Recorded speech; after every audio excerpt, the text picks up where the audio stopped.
আসসালামু আলাইকুম, শুভ সকাল। আজকে সকাল সকাল ভাবতেছি আমি রেডি হয়ে গেছি, অফিসে যাব। তো ভাবতেছি একটা ছোট ভিডিও বানায় যাই। মাশাল্লাহ মাশাল্লাহ, দেখেন সবার দোয়ায় আমার কিন্তু লাউ কিন্তু হয়েছে মাশাল্লাহ।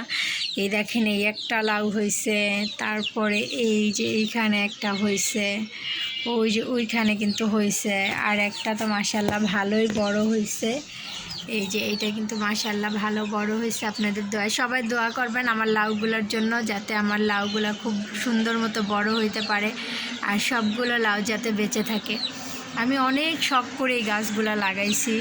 আমার খুবই শখের গাছ বলা যায়, খুবই শখ করে আমি এই লাউগুলো লাগাইছি। আমি একটা চারা কিনে নিয়ে আসছি, 40 টাকা করে একটা চারা নিছে আমার কাছ থেকে, লাউয়ের চারা। তারপরও বলি যে থাক নিয়ে আসি। এটার সাথে একটা লাউ আছে, এটা বোধহয় এরকমই থাকবে, এটা মনে হয় বড় হবে না, এটারে আবার কাইটা ফেলবো। এই দেখেন মাশাল্লাহ, আমার গাছের প্রত্যেকটা ডোগায় ডোগায় লাউ ঝুলতেছে। আমার খুবই আনন্দ লাগতেছে এগুলো দেখে। আল্লাহ যদি চায় প্রত্যেকটা লাউ সুন্দরভাবে বাঁচবে। আর বেগুন গাছের কথা বলতে পারতেছি না। দেখেন, এই যে বেগুন গাছে ফুল ফুটে ফুটে এরকম ঝরে যাচ্ছে, কেন ঝরে যাচ্ছে বুঝতেছি না। এই যে প্রত্যেকটা ফুল হচ্ছে কিন্তু ফুল ঝরে যাচ্ছে, এটা কেন হইতেছে বুঝতে পারতেছি না। এই যে এইভাবে একদম সুন্দর বেগুনের ফুল ফুইটা ঝরা যায়। এখন বলতে পারি না কেন এরকমটা হইতেছে, তবে আল্লাহর কাছে লাখ লাখ শুক্রিয়া, আলহামদুলিল্লাহ যে আমার কাছে লাউ হয়েছে। একটাও যদি হইতো তাও আমি অনেক খুশি হইতাম যে না, একটা হইলেও লাউ হয়েছে। আর এই যে দেখেন, এই যে বাচ্চা বাচ্চা টমেটোগুলা, এই যে এটারে কি বলে, চেরি টমেটো, এগুলোও কিন্তু হয়েছে মাশাল্লাহ। ছোট ছোট চেরি টমেটোগুলোও হয়েছে। আমি তো ভাবছি এই গাছটা টমেটোই হইব না, তা যে বের হয়েছে এটাই শুক্রিয়া আল্লাহর কাছে। আমি কই কী ব্যাপার, সবার গাছে টমেটো হয়, আমার গাছে টমেটো হয় না কেন? তারপরে দেখলাম যে না, হচ্ছে। আর এটাই কিছুদিন আগে আনছি, গাছটা লাগানো হয় না, এটাও লাগাইতে হবে। এইটার মধ্যেই লাগাবো, এই পটটাই ঠিকঠাক করে এই পটটার মধ্যেই গাছগুলো লাগাই দিব, কারণ গাছ না লাগাইলে হবে না। আর এই যে এখানে আমার মোরগ ফুল গাছ, এটা কিন্তু অনেক সুন্দর হয়েছে। আর এই নয়নতারা ফুল গাছগুলো লাগাই নেই, জানেনই তো, যেগুলো একাই হয়েছে আমার টবে। ওই যে আগে লাগানো ছিল, তো আগে লাগানো থাকলে বিচি থাকলে সেই গাছ সেখান থেকে আবার নতুন গাছ হয়।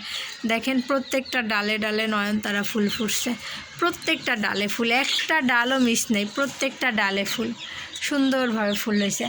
আর মরিচ গাছে আলহামদুলিল্লাহ মরিচ বের হয়েছে। ধৈর্য না, মরিচ পইরা যায়, ফুল হয়ে হয়ে পড়ে যায়, আমার অনেক কষ্ট লাগতেছিল। এখন দেখলাম যে না, 2টা মরিচ বের হয়েছে এতদিনে। আর এইখানে দেখেন আমার একটা অপরাজিতা গাছ একা হয়েছে, এইখানে আবার ফুলও ফুটে, প্রত্যেক দিন একটা করে ফুল ফুটে। কালকেও একটা ফুটছিলাম, ওটা ছিঁড়ে ফেলছি, আজকে আবার এই একটা ফুটছে। আসলে বাগান যারা করে তারা জানে যে বাগান করলে কতটা আশা নিয়ে মানুষ বসে থাকে যে আমার বাগানে এইটা হবে ওইটা হবে। তো আলহামদুলিল্লাহ আল্লাহ দিছে, হয়েছে। তারপরে এই যে আমার পুকুরে তো সবাই চিনেনি। তারপরে আপনাদেরকে দেখাই আমার মুরগির বাচ্চাগুলো। মা, রাতে পানি দিয়ে রাখবা না, সাবধান, রাতে পানি দিয়ে রাখবা না, তাহলে কিন্তু মুরগি শেষ। ওই যে দেখছো কি পরিমাণে করতেছে। এই যে আমার মুরগির বাচ্চাগুলো দেখেন, মাশাল্লাহ বলবেন সবাই আমার মুরগির বাচ্চাগুলো দেখে। আমি তো ভাবছি ফার্মের মুরগি, এগুলো হলো আমি ওই দোনোটা বের করো, রাত্রে এগুলো দিয়ে রাখতে না করছি, কি অবস্থা করছে। মাশাল্লাহ অনেক সুন্দর হয়েছে কিন্তু মুরগির বাচ্চাগুলোও। সবাই দোয়া করবেন আমার মুরগির বাচ্চাগুলোর জন্য। পুকু খালি মারতে চায় ওদেরকে, বুঝছেন? পুকু হলো চান্সে থাকে কখন ওদেরকে পাবে, ওদের নিয়ে ফুটবল খেলবে। ঠিক আছে, সবাই ভালো থাকবেন, সুস্থ থাকবেন, আমার জন্য দোয়া করবেন। আমি এখন অফিসে যাব, আবার কথা হবে কোনো এক লাইভে কিংবা ভিডিওতে। আল্লাহ হাফেজ। আর সবাই আমার চ্যানেলটা সাবস্ক্রাইব করে দিবেন, কমেন্ট করবেন ভিডিও কেমন লাগে, লাইক করবেন প্লিজ। খোদা হাফেজ।